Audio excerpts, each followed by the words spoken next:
Okay, third graders, here's the start of our second read aloud. This is where I'm going to pause, ask questions, also to give you more information so you can better understand the text Brave Girl. All right, let's get started. So here's our book cover, Brave Girl again. So just to start off with, to get our brain thinking about main idea, and remember, the anchor chart told us some clues to look for is the title, Brave Girl, and also to look at the cover to give us clues about what the main idea of this story is going to be about. So far, what do you notice about the cover? So I'm going to pause a little bit. I want you to think about what do you notice about this cover? So pause and think to yourself a little bit. What do I notice about the cover to help me support the main idea? All right, ready, go. Think about it.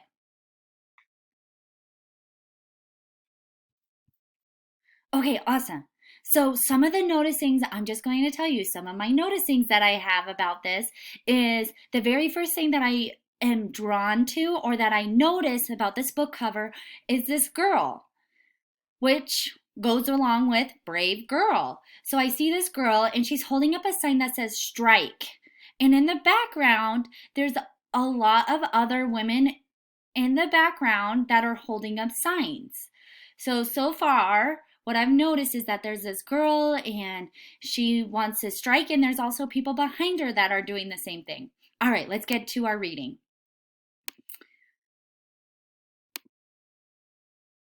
Okay, so here's page 1. A steamship pulls into the harbor carrying hundreds of immigrants and a surprise for New York City. Okay, so pause. The first thing I notice in this sentence is immigrants. Immigrants was one of our vocab words. So what does immigrants mean? Immigrants mean that somebody or someone, a family, comes from a foreign country to come live in a different place. So right now, I know that there's hundreds of immigrants coming to New York City.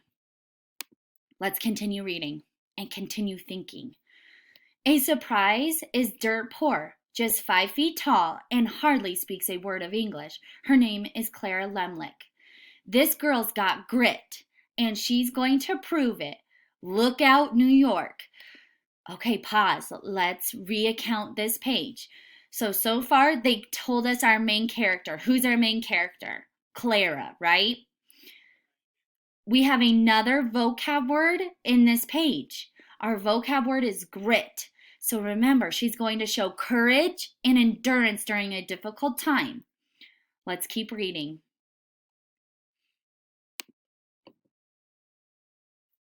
Clara knows in her bones what is right and what is wrong.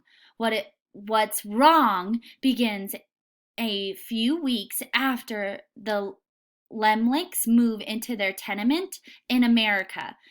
No one will hire Clara's father. Let's just pause. That feeling of no one's hiring Clara's father. They will, however, hire Clara. That's right, Clara. Companies are hiring thousands of immigrant girls to make blouses, coats, nightgowns, and other women's clothing. Let's just pause. I have a wondering. I wonder why they're hiring thousands of immigrant girls instead of their fathers. Let's keep that in mind. Why are they hiring these immigrant girls to make coats, nightgowns, and blouses? They earn only a few dollars a month, but it will help pay for food and some rent. So instead of carrying books to school, many girls carrying sewing machines to work. Clara becomes a garment worker. Okay, let's pause. This is a great illustration on this page right here.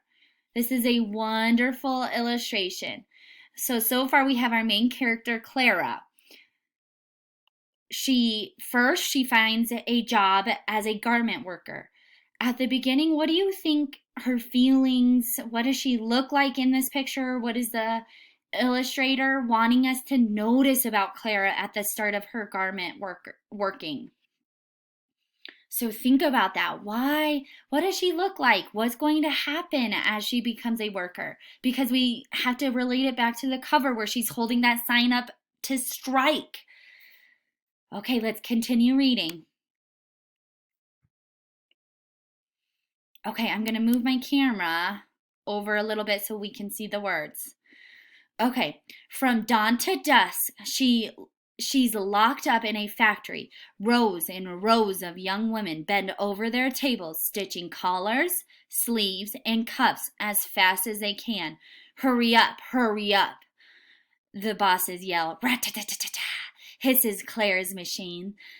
The sunless rooms is stuffy from all the bodies crammed inside. There are 2 filthy toilets, 1 sink, and 3 towels for 300 girls to share. Let's just pause on this illustration. I think this illustration is a great photo of what the words are telling us. So we see the rows and rows and rows of 300 girls all sitting right next to each other working. Just kind of put yourself in their place. What would you feel like if you were one of these girls crammed in these tiny little spaces? Also think about our bathrooms. So there is only 2 toilets that they can use to use the restroom. At our school, at Winona, there's lots of restrooms. There's lots of stalls for each of you to go to the bathroom in. Okay, let's read on to the next page. Clara learns the rules. If you're a few minutes late, you lose half your day's pay. If you prick your finger and bleed on the cloth, you're fined. If it happens a second time, you're fired. The doors are locked and you're inspected every night before you leave to be sure you haven't stolen anything from the factory. So these are the 3 main rules that Claire is going to have to follow. Do you think they're fair rules? What happens if you had these rules as a worker? Would you like that? Would you think they would be too hard? Okay, keep your mind thinking as I continue to read.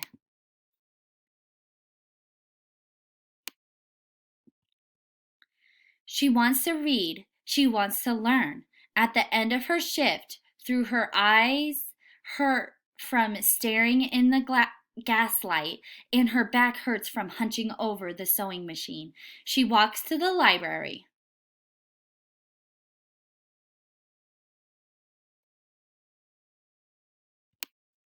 Next part. She fills her empty stomach with a single glass of milk and goes to school at night. When she gets home in the late evening, she sleeps only a few hours before rising again.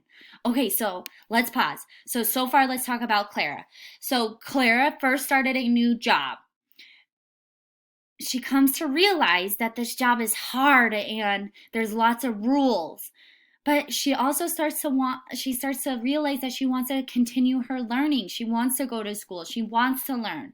So after work, she has to stay up and continue her learning. That seems pretty difficult for a full-time girl working and also going to school. Okay, let's continue reading.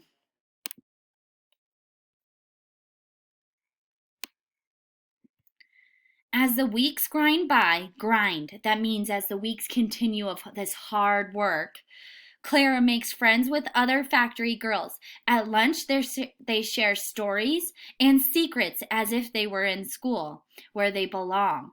Clara smolders with anger. Smolders means like an anger face on that she's making. Not just for herself, but for all the factory girls working like slaves. This was not the America she imagined. So let's just pause. What kind of America did she imagine when she arrived on her ship at the beginning of the story? Okay, let's keep going. The men at the factory tell her they've been trying to get the workers to team up in a union. Then they strike, refuse to work until the bosses treat them better.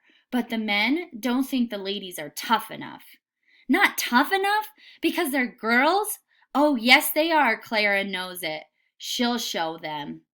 So now look at her. Now look at this illustration. So here's the men, and then here's Clara. What kind of facial expression is she making?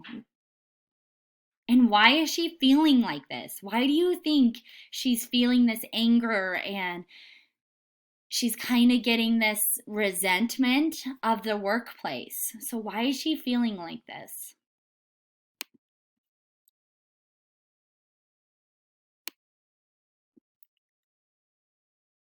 From then on, at the sewing tables and on the street corners, Claire urges means she's encouraging the girls to fight for their rights. What does this phrase mean? Fight for their rights. What is the author trying to say? What are they fighting for? When the seamstresses are overworked, she says strike. When they're underpaid, she says strike. When they're punished for speaking up, she cries strike. And the girls do. Okay, so far, what does the word strike mean? In the previous page, it told us that the strike means when the workplace is unfair to work in. So what are they meaning? Why do you think it's such a tough place to work, and why are they wanting to strike? What are Clara's motivations, and what are her actions that she's having during this time? Okay, so far I have read the book twice now. A little bit pausing and asking questions, doing wonderings, thinking about what I'm reading. So now let's just pause. Let's think about the main idea of this story. What is the main idea of Brave Girl Part 1? So far in the beginning, they arrive. Claire gets a job. She finds out that the job is tough and hard, and there's lots of rules and harsh rules, and they're crammed into one room using 2 bathrooms for 300 people. And then towards the end of part 1, what happens? Clara motivates the other girls to what? Right, to strike. So she encourages them to strike and take action against some of their bosses. I'm excited to find out what happens in part 2, but I'm also excited to read what you think the main idea is and what the 3 key details are to support your answer. Okay, I can't wait to read your responses. Keep up the good work. I'll probably see you in later videos. Good job, 3rd grade.